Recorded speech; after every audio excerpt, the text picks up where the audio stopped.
দেশের বাজারে স্বর্ণের দামে বড় পতন হয়েছে।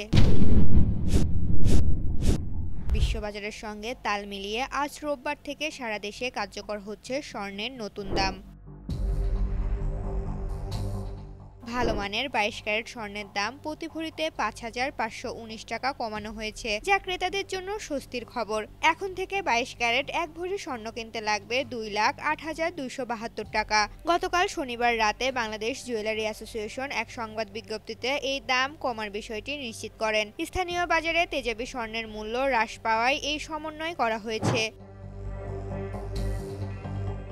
অন্যান্য ক্যারেটের স্বর্ণের দামও কমেছে উল্লেখযোগ্য হারে। এখন থেকে 21 ক্যারেট এক ভরি স্বর্ণের দাম নির্ধারণ করা হয়েছে 1,98,801 টাকা। 18 ক্যারেট এক ভরি স্বর্ণের দাম দাঁড়িয়েছে 1,70,399 টাকা। সনাতন পদ্ধতির এক ভরি স্বর্ণের দাম হবে 1,41,718 টাকা। তবে স্বর্ণের দাম কমলেও রূপার দামে কোনো পরিবর্তন আসেনি। 22 ক্যারেট এক ভরি রূপার দাম আগের মতোই 4,246 টাকা বহাল আছে। এই মূল্য হ্রাস দেশের গয়নার বাজারে নতুন করে চাঞ্চল্য সৃষ্টি করবে বলে মনে করছে সংশ্লিষ্ট ব্যবসায়ীরা। ঋতুপর্ণা, জনকণ্ঠ।